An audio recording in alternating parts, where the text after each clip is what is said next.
est la seule chose qui, à mon avis, va vraiment changer toute la haine, l'amertume, le ressentiment, la méchanceté, le péché, la misère, l'égoïsme et l'égocentrisme. C'est l'amour complet.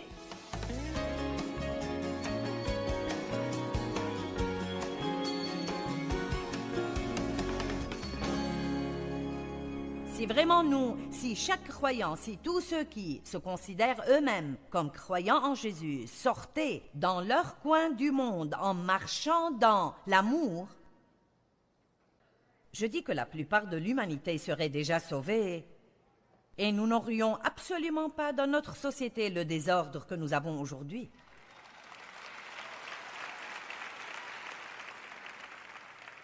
Et beaucoup de gens sont intéressés d'avoir une réponse à notre dilemme dans le monde. D'un point de vue spirituel, je crois que la réponse à ce dilemme est vraiment de sortir de notre société et de représenter le Christ, pas juste d'avoir un tas de religions mortes et sèches, mais vraiment d'avoir le caractère de Dieu, développé dans notre vie, marchant avec les fruits de l'esprit, dont la Bible dit qu'aucune loi n'est contre les fruits de l'esprit. Quand nous marchons dans l'amour, il est vraiment impossible pour les gens de trouver quelque chose de mal chez vous. Peut-être ils essayent pendant un temps, mais l'amour fait fondre le cœur le plus dur et le plus froid.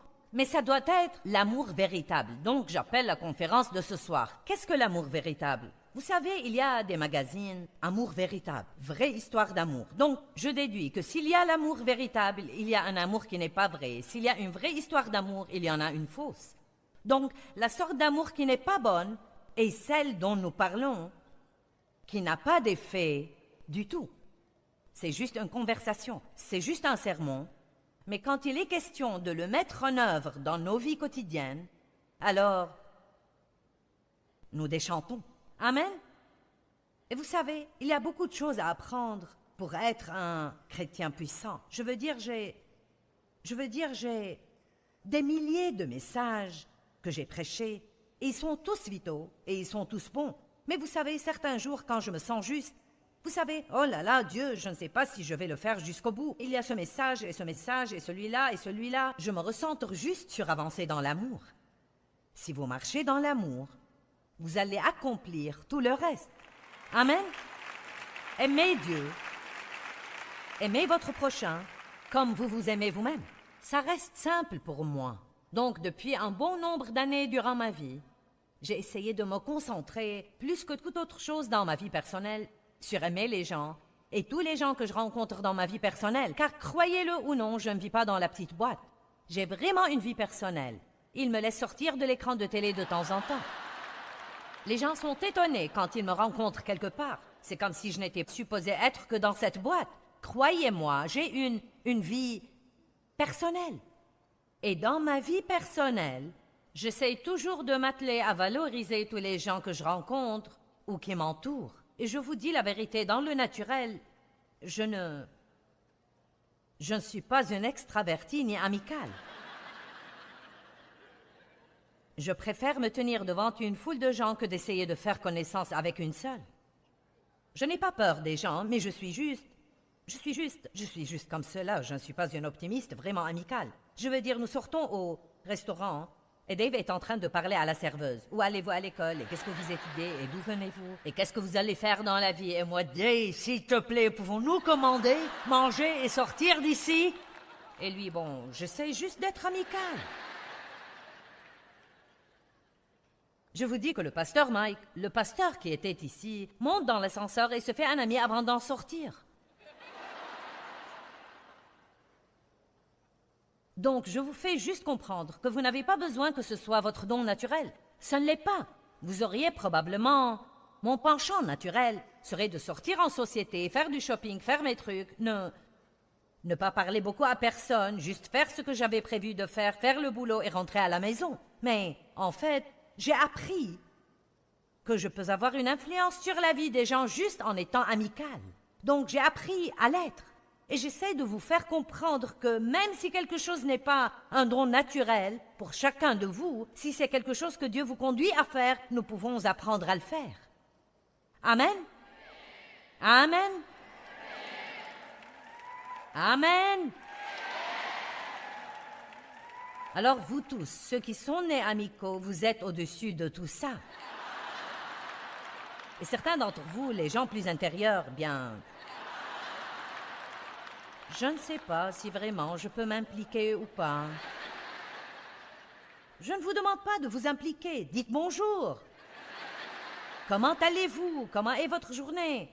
Cette couleur vous va très bien. Vos cheveux sont jolis. Vous savez, juste de simples petites choses. C'est étonnant comment la simple petite valorisation de quelqu'un peut faire une grande différence.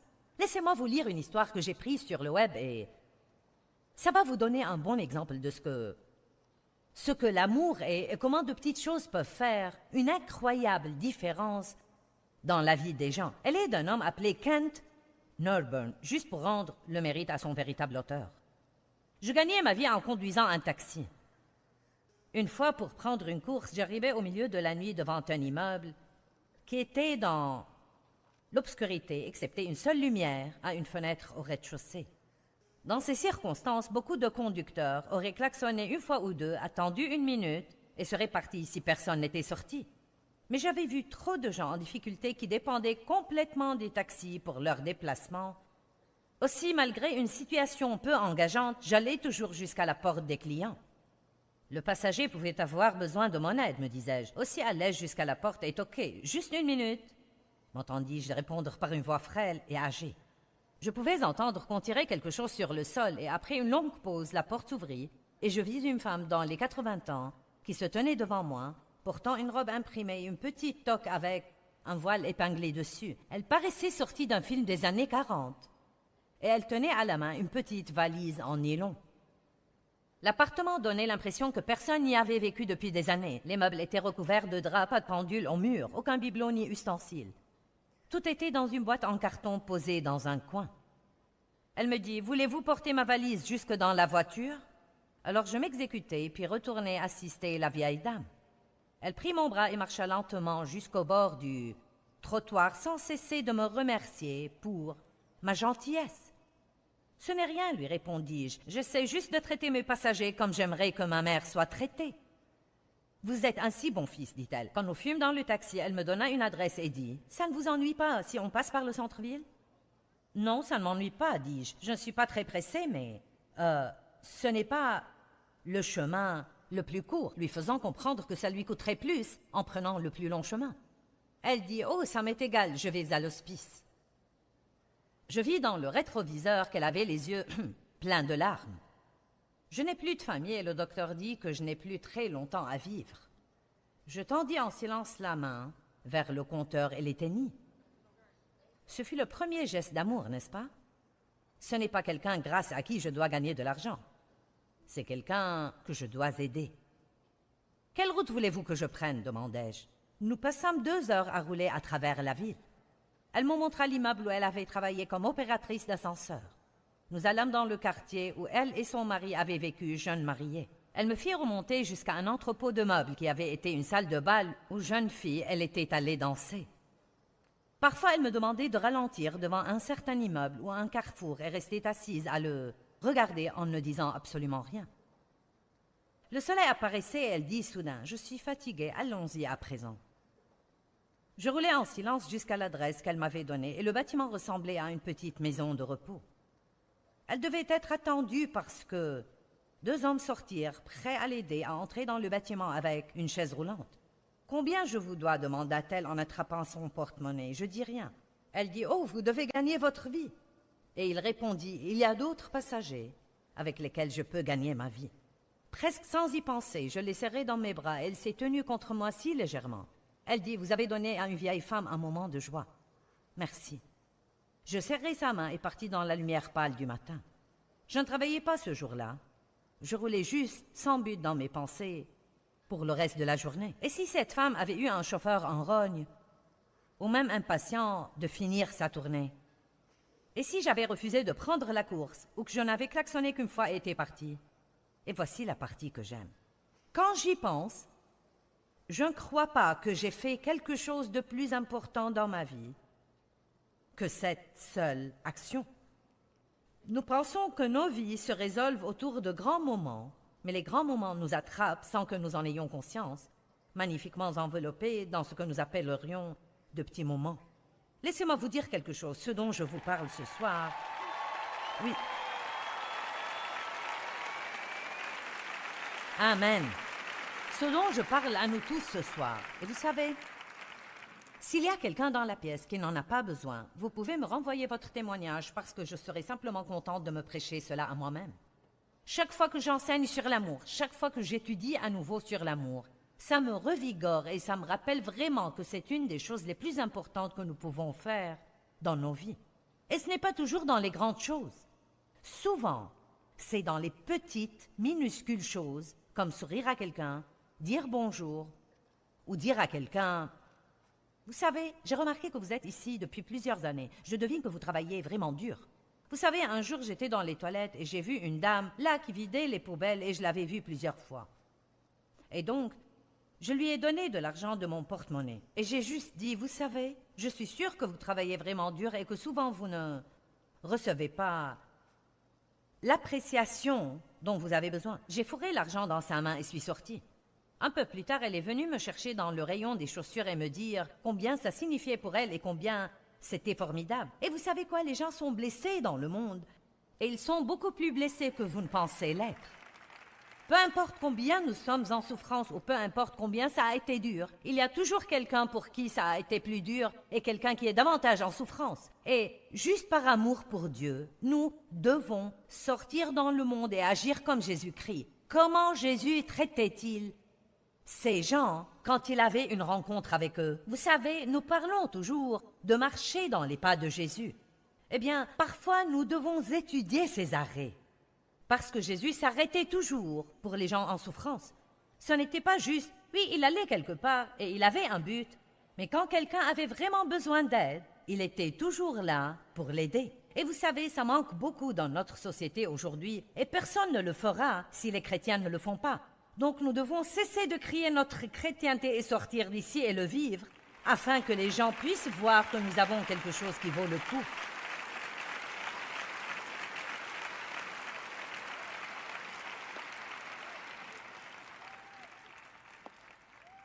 La Bible nous enseigne dans 1 Corinthiens 14:1 que nous devons rechercher cet amour, le rechercher, le désirer de toutes nos forces. C'est une des choses qui m'a aidé en étudiant la marche dans l'amour, probablement plus que toute autre chose. C'est de réaliser que c'est quelque chose que je dois faire volontairement et non pas attendre l'envie de le faire. Ce n'est pas quelque chose dont j'attends de vouloir le faire. C'est quelque chose que je fais. Ne priez pas juste Dieu de vous bénir. Priez que Dieu fasse de vous une bénédiction partout où vous allez. Et c'est bien de prier que Dieu vous bénisse. Tous les jours, je dis, Dieu, je te prie de me bénir et je te demande de faire de moi une bénédiction partout où je vais. Ne me laisse pas sortir dans le monde et agir comme si je n'avais pas d'yeux et d'oreilles. Aide-moi à entendre ce que disent les gens. Aide-moi à voir leurs besoins et aide-moi à bien les combler. Ne priez pas que Dieu comble les besoins de quelqu'un si vous pouvez le faire et ne le voulez pas. Oh, je dois le répéter. Il n'est même pas nécessaire de prier que Dieu comble les besoins des gens si nous pouvons le faire et ne le voulons pas. Tu ne peux pas tout faire, c'est juste, vous ne pouvez pas tout faire, mais vous feriez mieux de ne pas faire rien. Il y a une différence entre penser que l'on doit tout faire et ne rien faire. Je ne peux sûrement pas tout faire pour tout le monde, mais je refuse de ne rien faire pour personne.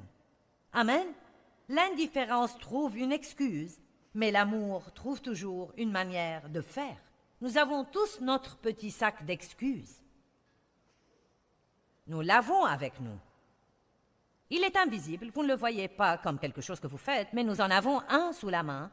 Et quand quelqu'un veut que nous fassions quelque chose que nous ne voulons pas, nous y mettons directement la main et nous... Voyons voir, nous faisons... Oh, voyons, ça va être trop difficile. Ou pourquoi pas... Je ne connais personne d'autre qui fait cela.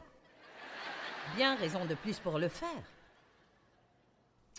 Ou pourquoi pas... Je n'ai jamais fait cela avant. Et j'adore ceci. J'ai trop de problèmes personnels de mon côté. J'ai trop de problèmes pour m'impliquer auprès de toi. Oui, voici une parole de Dieu, tu vas les garder aussi. Tu vas garder ces problèmes et en avoir un tas d'autres avec si tu ne commences pas à faire quelque chose pour les autres. La seule façon d'être délivré est en aidant d'autres personnes. Si vous saviez combien je suis sérieuse, je vous le dis, je me moque du genre de problème que vous avez. Si vous ne détournez pas vos pensées de votre problème et vos pensées de vous-même, et si vous n'arrêtez pas d'essayer de le résoudre, Dieu veut que vous entendiez ça. Vous vous occupez de ses affaires et il s'occupe des vôtres. Vous m'entendez? Vous vous occupez des affaires de Dieu, il va s'occuper des vôtres. Psaume 37:3 dit « Fais confiance au Seigneur, agis comme il faut. » Fais confiance au Seigneur, agis comme il faut. J'aime ça. Ce n'est pas juste de faire confiance à Dieu. Pendant que vous faites confiance au Seigneur, soyez une bénédiction pour quelqu'un d'autre. Peu importe à quel point vous souffrez, ne vous ratatinez pas dans un coin pour soigner vos blessures. Je veux dire, plus que jamais, tenez votre parole. Tenez vos engagements. Soyez une bénédiction pour les gens. Gardez vos engagements en donnant. Ne faites pas machine arrière quand vous souffrez. Allez-y de toutes vos forces et dites « Je sais que c'est une attaque du diable et je sais comment le battre. » Vous dominez le diable par le bien. Vous ne vainquez pas le diable en vous retirant du diable. Vous vainquez le diable en faisant le bien. Apprenons comment vivre pour aimer. Revêtez l'amour, dit la Bible. Revêtez-le. Qu'est-ce que ça veut dire? Bien, il y a plusieurs années, j'avais un rêve récurrent et je n'avais pas la moindre idée de ce qu'il signifiait. Et je rêvais ce rêve vraiment souvent. Et quand un rêve revient encore et encore, vous vous demandez, y a-t-il plus ici que ce que je vois? Et le rêve que j'avais était que j'allais à des conférences comme celle-ci et mes vêtements n'étaient pas là et que je devais finalement aller prêcher.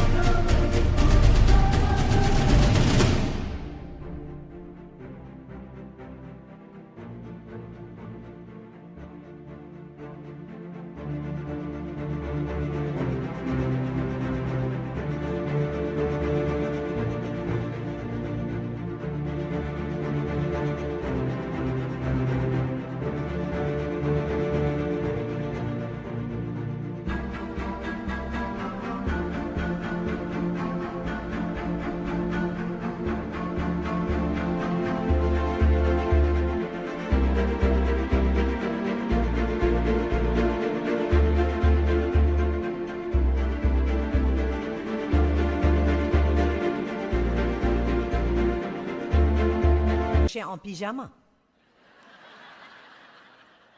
Et j'étais vraiment embarrassée parce que je n'étais pas habillée correctement. Et je n'arrivais pas à l'heure. Et puis j'ai lu ce passage dans l'Apocalypse de rester éveillé et de se vêtir. Et j'ai pensé, quoi? Rester éveillé et se vêtir? Et puis, il y a d'autres écritures qui disent de se dépouiller du vieil homme et de se vêtir de compassion et de mettre les chaussures de paix et de revêtir la cuirasse de la justice. Et donc j'ai réfléchi. Et puis en Colossiens chapitre 3, il est écrit « Revêtez-vous de miséricorde, revêtez-vous de gentillesse et par-dessus tout cela, revêtez l'amour. » Finalement, j'ai reçu l'interprétation dans mon rêve. Dieu m'a dit « Tu n'es pas vêtu correctement parce que tu ne marches pas dans l'amour. » Et donc, quand je venais au pupitre, j'avais un bon message, mais parce que je n'avais pas un feu brûlant, un feu chauffé au rouge d'amour dans ma vie quotidienne, bien que oui, j'avais un bon message et cette parole bénissait les gens, il n'y avait pas derrière la puissance nécessaire pour changer et transformer les vies, car la seule façon d'avoir cette puissance et d'avoir cette onction est quand vous faites ce que Jésus vous demande de faire, et c'est de marcher dans l'amour.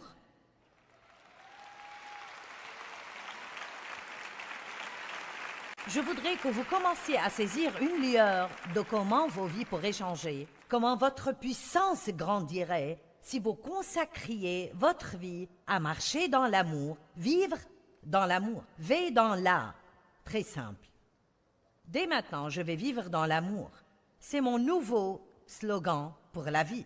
Je suis droguée du V dans l'A. Je suis une fanatique de V dans l'A. J'ai rejoint le club des V dans l'A. Je vis dans l'amour. Je ne vis pas pour manger. Je ne vis pas pour acheter. Je ne vis pas pour le vendredi, je ne vis pas pour les vacances, je vis pour aimer.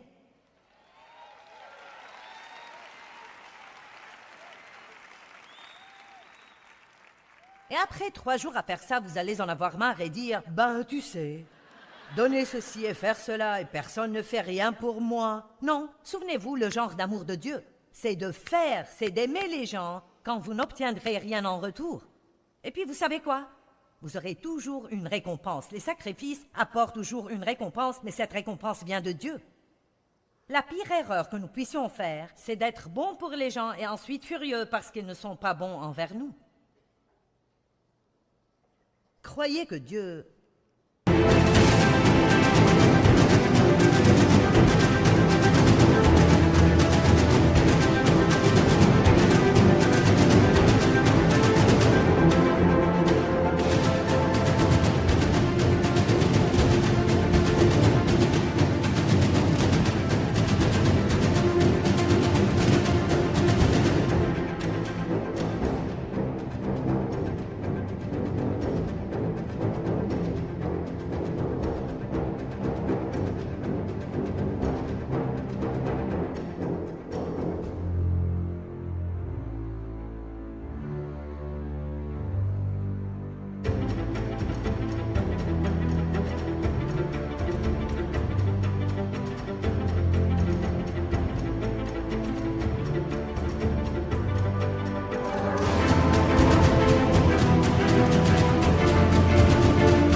va être bon avec vous. Oui, Dieu veut que nous soyons bénis. Oui, il veut nous guérir. Oui, il veut nous délivrer. Oui, il veut nous promouvoir au travail. Oui, il veut nous donner le désir de notre cœur. Mais la meilleure chose que vous puissiez faire, c'est de rester occupé avec les affaires de Dieu et de laisser Dieu s'occuper de vos affaires. Ok, j'aime ce passage 2 Corinthiens 5,15. Et il est mort pour tous, afin que ceux qui vivent ne vivent plus par et pour eux-mêmes, mais par et pour celui qui est mort, est revenu à la vie pour eux. Qu'est-ce que ça veut dire? Christ est mort afin que nous n'ayons plus à vivre une vie égoïste centrée sur nous-mêmes, où il n'y a personne d'autre que nous à l'intérieur. Il est mort afin que nous puissions être libérés de cette prison d'égoïsme et d'égocentrisme. Tant d'écritures merveilleuses. Faites aux autres ce que vous voudriez que l'on fasse pour vous. Nous l'appelons la loi d'or. Quiconque parmi nous pourrait immédiatement changer nos vies, juste en décidant. Vous savez quoi? Dieu aide-moi à traiter les autres chaque jour de la façon dont j'aimerais qu'on me traite. C'est simple. Un enfant peut le faire.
Donnez et l'on vous donnera. On versera dans votre sein une bonne mesure, serrée, secouée, et qui déborde. Galates 6, verset 10 dit « Pratiquons le bien envers tous, et surtout envers les frères en la foi. » Qu'est-ce que ça veut dire? Asseyez-vous exprès, le matin, pour prendre un peu de temps et réfléchir. Pour qui puis-je être une bénédiction? Avec qui est-ce que je vais être aujourd'hui? Qu'est-ce que j'ai que je peux leur donner?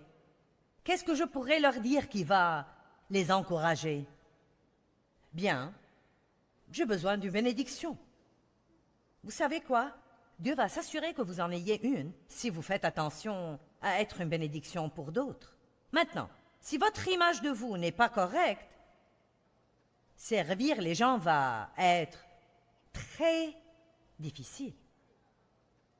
Et vous savez, Jésus a lavé les pieds comme un exemple que nous devrions vouloir faire ce qui est nécessaire pour les gens.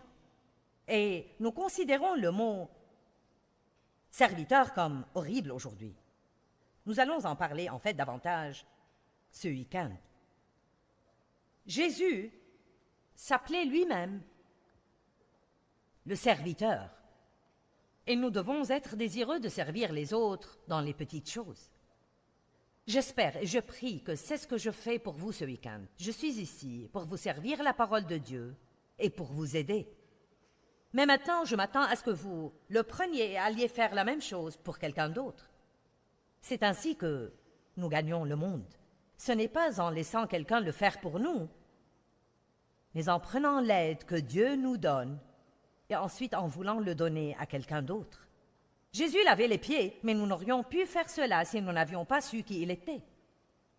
Laissez-moi juste dire ceci. Si nous avons une saine image de nous, nous sommes libres de l'égoïsme et nous sommes libres d'aimer. Nous n'avons plus besoin de nous inquiéter de ce que les gens pensent de nous ou de ce qu'ils disent de nous. Notre dignité ou notre valeur n'est plus liée à notre titre professionnel.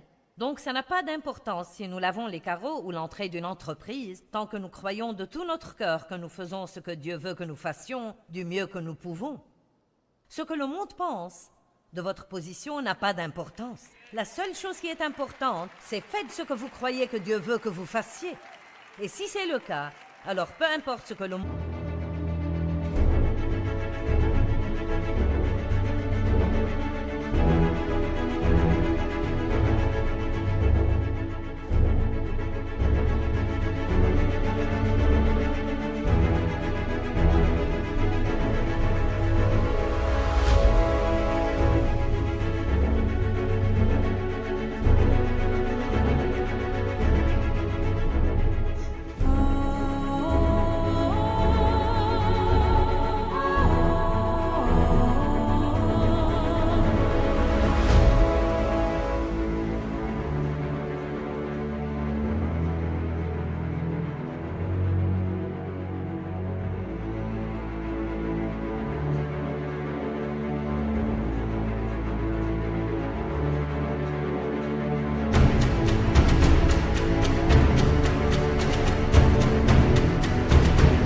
en pense.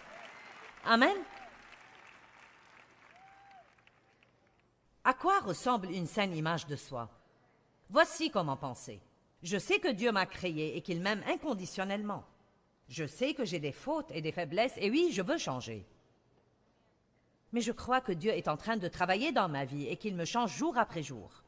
Pendant qu'il le fait, je peux m'apprécier et apprécier ma vie, et je peux être une bénédiction pour les gens autour de moi. En dépit du fait que j'ai des fautes, j'ai aussi des forces. Je vais maximiser mes forces au lieu de me concentrer sur mes faiblesses. Je m'aime vraiment. Je n'aime pas tout ce que je fais, et je veux changer, mais je m'aime vraiment. J'aime ce que Dieu a créé. Je ne veux pas ruiner la vie que Jésus est mort pour me donner en me rejetant moi-même. Ma valeur n'est pas fondée sur la façon dont les autres m'ont traité ou sur ce qu'ils pensent de moi ou sur ce qu'ils disent de moi. Elle est basée sur le fait que Dieu m'a créé et que Jésus est mort pour me racheter et qu'il m'aime vraiment. Et par conséquent, je m'aime vraiment et par conséquent, je peux aimer les autres à mon tour. Amen.